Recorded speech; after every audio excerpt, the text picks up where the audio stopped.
मेरे प्यारे दोस्तों, बुद्ध ने कहा था, तुम मुझ पर पत्थर फेंको, तुम मुझ पर लाठियां बरसाओ, तुम मुझे गालियां दो, तुम मुझे अपमान करो, लेकिन मेरे शांत मन और चित्त में ये आके फूल बन जाते हैं।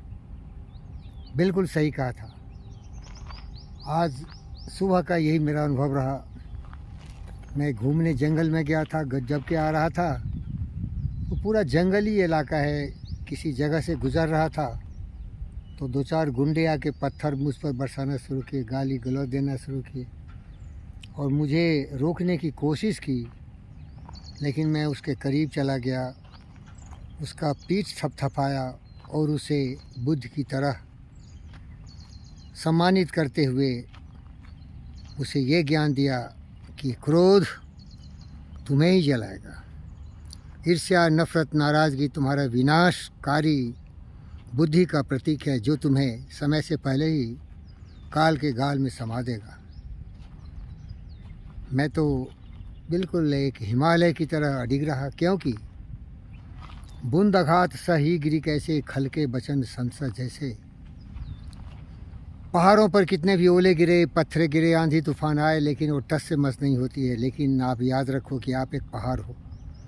आपका जीवन का धुरी प्रेम है, सत्य, न्याय, प्रेम, शांति, अहिंसा, करुणा, दया प्रवाह में बहने वाले आप महान बुद्ध और विवेक हो। फिर आपको किसी से डरने की आवश्यकता नहीं है।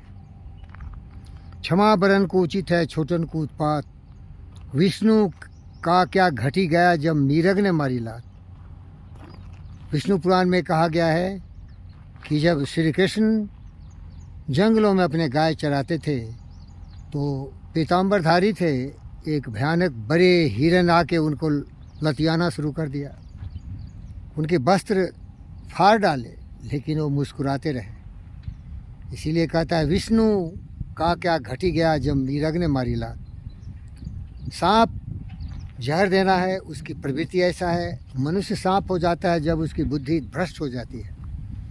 ईर्ष्या, द्वेष, नफरत, नाराज़गी, काम, क्रोध, मद, लोभ से जब पीड़ित हो जाता है तो मनुष्य जैसा दिखता है, लेकिन वो बिल्कुल राक्षसी प्रवृत्ति से पशु प्रवृत्ति का एक प्रतिरूप बन जाता है। इसीलिए आप मुझसे सीखिए, बुद्ध से सीखिए। आप बिल्कुल पवित्र रहिए। आप जो करेंगे आपको वही मिलेगा। जो तो को काटा बोए ताहि तू बोए फूल, तो को फूल का फूल है, बाको है त्रिशूल। और उसका कोई मुझ पर प्रभाव भी नहीं पड़ा। और दूसरा सुनिए, क्षमा बरन को उचित है, छोटन को उत्पात। विष्णु का क्या घटी गया जब मीरग ने मारी लात। खोद खाद धरती सहे, काट कूट बन रहा है। कुटिल वचन साधु सहे, औरों से सहा न जाए। आप जानते हैं कि भारतवर्ष में, जिसे हम केवल भारत बोलते हैं, ऐसे एक महान पुरुष हैं जिनको दिन रात गालियाँ ही गालियाँ देना लोग सीख लिए हैं। क्या नहीं बोलते, क्योंकि वो जो बोलते हैं उनकी मानसिक स्थिति का प्रतिबिंब है, उनकी सोच का वो प्रतिरूप है। कोई भी व्यक्ति जैसा बोलता है उसके सोच के आधार पर ही होता है। इसीलिए वो व्यक्ति अपने आप परिचय देता है और वो सोचता है किसी दूसरे के बारे में बोल रहा है। प्यारे दोस्तों, कभी भी आप नहीं देखेंगे कि वो व्यक्ति प्रतिक्रिया करता है और उसके विरोध में कोर्ट कचहरी का दरवाज़ा खटखटाता है। बोलने दो, हाथी चले बाजार तो कुत्ता भूखे बाजार। लेकिन आप पहले शुद्ध रहिए, बुद्ध रहिए, जो मैं हूँ। संक्षिप्त में यही कहना चाहूँगा, आप अपने आप को अहिंसा, सत्य, आस्था, ब्रह्मचर्य और परिग्रह के मार्ग पर चलते सबों को इन्हीं भाषाओं में जवाब दीजिए और अपने जीवन में स्वच्छा, संतोषा, तपसा, स्वाध्याय, ईश्वरा परिधाना का पालन करिए।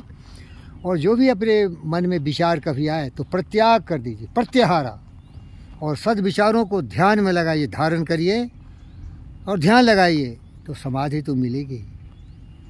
लेकिन दुख होता है भाई। मेरा दोस्त शेक्सपियर कहा था, अगर कोई तुम्हें पिंच करेगा तो दर्द होगा, लेकिन दर्द होगा तो क्या होगा। मैं तो कुछ किया नहीं, कोई पिंच कर रहा है, सांप काट रहा है, बिच्छू का डंक मार रहा है, तो आप क्या करेंगे। लेकिन दूर रहिए, दूर रहिए। छारी मन हरि बुमखन के संग, जाके संग को बुद्धि पुजत हैं, परत भजन में भंग। उनसे जितनी दूरी हो बना के रखिए, क्योंकि वो आपको भी अस्थिर कर देंगे, आपको भी विनाशकारी प्रवृत्ति से प्रेरित करने की भरसक प्रयास करेंगे और आपका विनाश अवश्य करवा डालेंगे। इसीलिए इन लोगों से दूर रहिए। वो जानबूझ के जहरीले सांप बने हैं।